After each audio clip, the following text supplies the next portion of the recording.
There's just not enough red cars in the world, and if you don't believe me and understand how gorgeous looking they are, they don't have to be a Ferrari. Just look at the different angles of this beautiful new facelifted Audi A3. And today here on Nobby on Cars, we're going to find out, is it just about big enough to be your family vehicle, and is it worth it over the BMW and Mercedes offerings in the 1 Series and the A-Class, or should you just stick to a Golf? Welcome to Nobby on Cars. What are the big changes in the new facelift version of the A3, you ask? Well, the nose is slightly different. We have the black 4 rings. They're almost flush against a backing plate, so the silver and chrome is gone. And the front grille, this is all plastic now. No mention of chrome or silver anywhere, and it's a little bit wider, slightly different. I suppose they're meant to look like grills and air intakes. You don't get matrix as standard, but you can get them. But these bright LED lights have lovely sweeping indicator functions, and overall it all looks good. A couple of creases over the bonnet also. I wouldn't call it unusual, but it's nice to see small alloys by today's standards, 18-inch, that fill the arches reasonably well, look good. Certainly sitting on a brand of tyre that I have never seen on Audis before, as far as I'm concerned. Nexen Enfira Sport is the brand. B-pillar has the inscription model name, so A3 Sportback TDI on the side. That's something that's happening on all Audi models these days. No black mirror or black A-pillars or different tone roofs going on. Nothing too fancy like that. Comes around the back of the car into a nice curvaceous looking rear end. Bit of a change on the logo in the rear of the car also for the A3. This red flag beside the model designation is like something you'd see on an S model. This is just an S-Line version. More sweeping rear indicators. Lower bumper is black high gloss, and there is a wiper. Now the boot is 380 litres, which is just about okay for this size of car. Certainly nothing spectacular. It matches the BMW 1 Series and actually has 10 more litres than the A-Class from Mercedes. You can drop the floor to give you a bit more space if you need to. There's nothing really worthwhile talking about below that part. From charging points of view, there's no 12 volt. There's a couple of shopping hooks, but I'm sure you can get a 12 volt. It's just something that no doubt Audi charge you extra for, because that's what they do. There is a petrol hybrid version of this car that you plug in. It's currently not available just yet in the facelift version, but that will eat into some boot space also. And watch out for things like Bose sound systems or B&O sound systems, because they generally take a bit of boot space if you're putting a sub in the boot. So an okay boot at 380. When you drop that rear bench, there's a bit of a lip between the boot partition and the seats, so you've got to, I mean, it's kind of angled so you can push things up, but it's worth bearing in mind as well. And of course there is a significant lip on the back, and the boot is not electronically opening and closing. Back of the A3 then, it's definitely a space where 2 adults will get on better than 3. Significant hump in the floor. That does house some vents, 2 USB-C charger points, and even a red to blue slider, which allows you to fine-tune the air temperature in the back of the car. But the plastics up here are quite scratchy. The paint is exposed on the B-pillar and the interior of the car. It actually kind of works in red, because this progressive red colour just looks nice against the black. But if that was white, for example, it would probably look very cheap and not great looking. Certain versions of the trim, as far as I know, it's from S-Line and above, will get you an armrest. Depends if you're watching this in the UK or Ireland, of course. Does house space for 2 drinks holders. They're not particularly deep. Nonetheless, they're there. The middle part of the bench doesn't really rise up, which is good, because if it did, then you're pushing your middle passenger up further into the roof, of which there's only really a couple of inches to go there. If you were 6 foot, so if you are a taller passenger, you're going to want to bag the outer seats, because it gives you just more space. And then there's a bit of a cutout on the backs of the seats. There is space for your feet depending on whether the driver and passenger have the seats raised up. Now mine is quite low on the floor, but I'm still managing to get my feet in. Backs of your thighs don't necessarily come into constant contact with the bench either, although it does, the material on it feels very, very good. And Audi charge you extra for nets on the backs of the seats.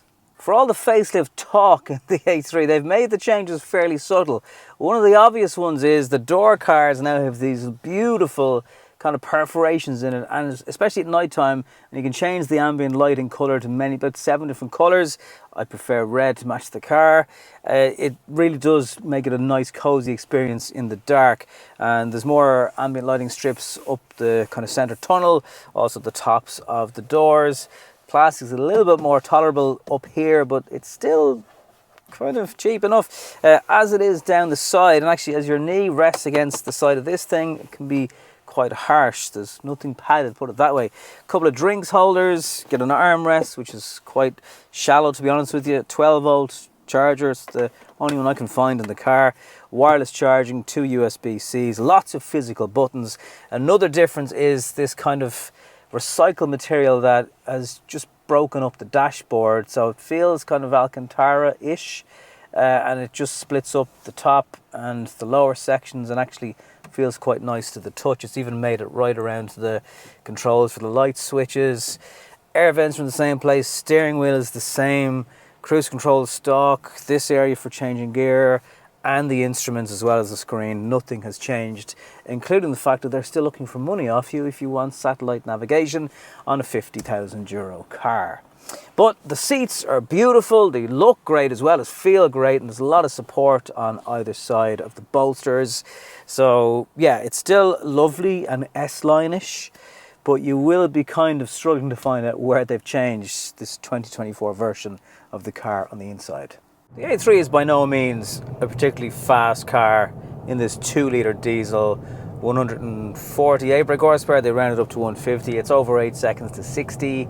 The petrol one, there's a 35, there's a 30, 1.5 TSI. For the punch, you probably want to hang on for the PHEV. That will have more range than the previous versions of the car. And usually it's just over 200 brake horsepower, so it's a nice combo of everything. But it is a good car to kind of wind up, and it rewards you for that. There's some enjoyment in pushing on this A3 into corners and bends and twisty country roads where you can actually have a bit of fun. Stamp on the pedal and you'll get a little bit of diesel clatter, but you also get a nice wave of torque that you can ride from low down in the revs, which means overtaking in this car is made very, very easy. There's a reasonable amount of weight in the steering, makes you feel a little bit involved in the car. Audi have never been famous for their huge levels of feedback through the steering. You're also sitting quite low. To me, that appeals. Not quite coupe-like on the floor, but you are certainly low down than a lot of the typical SUVs and crossovers that we're all so used to these days. So you kind of feel like you're connected with the car. You're low down, you're sunk behind the steering wheel.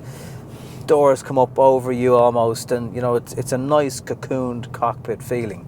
This S-tronic gearbox, you just leave it to it. There are some nice, very lovely finish on them, paddles on the back of the wheel, but really you're not going to be doing much with them.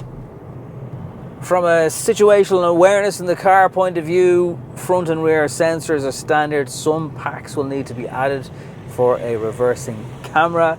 There's no blind spot, frontal collision is there. You are left wanting for items that you'll get as standard on cheaper cars. That's always the way with Audi, but that doesn't mean it makes it any easier to get used to. It's sharp enough handling wise, you know, it responds well enough to last minute changes and sudden changes in direction, so happy enough there. It's not quite a Golf GTI, but it's pretty brisk and you do feel involved in the car. And the added benefit of this, even though it's an S-Line, The 18-inch alloys, they're not huge, so you're not feeling every imperfection in our brutal Irish roads. So there's a lot going for it in that sense. If you're doing shorter journeys, you are looking at 7 to 8 litres per 100 kilometres. Buy the diesel only if you do the mileage. Get it onto a motorway, however, and you'll easily see 5 litres per 100 kilometres, which is very much on a par with any petrol hybrid, certainly a HEV hybrid on the market today. So it's a bit of fun to drive. It looks great. It feels great. The question is, are you willing to pay the premium for a fairly small Audi? The facelift Audi A3, ladies and gentlemen, they haven't changed much of the engine lineup. The tweaks are fairly subtle, and the price is still quite expensive, although Audi do command a premium price. So with the paint and the wheels and some of the black bits that have been added onto this car, although there's not that many of them, looking at about €54,000, which is a lot for a car that is the same size as a Golf, that is the same size as a Ford Focus. Ford Focus actually is probably a little bit better to drive. I will put it up there though with the 1 Series, which is also now obviously front wheel drive. It's been a few years since I drove it then, but there's a new version coming very, very soon. So still a driver-ish engaged car to drive. The petrol one is probably the one you want to go for unless you're doing the distances, because this is fairly economical, but if you're doing shorter journeys, it's not. It's like 8.5 litres per 100 kilometres. The petrol will definitely better that. So yes, it looks lovely. It's a bit of flash. It certainly feels Audi enough. It doesn't feel like the baby car of the family or anything like that. And if you want something premium, but you don't need the biggest car in the world, it's certainly worth considering. It's just not without its flaws in terms of some of the interior space and certainly the price. But it looks gorgeous. People will think you're gorgeous if you drive one, in theory. Anyway, let me know what you think of it. Comments down below, please, as always. Thank you for your support and watching this video right till the end. If you're still here, you might consider subscribing as well. Talk to you in the next one.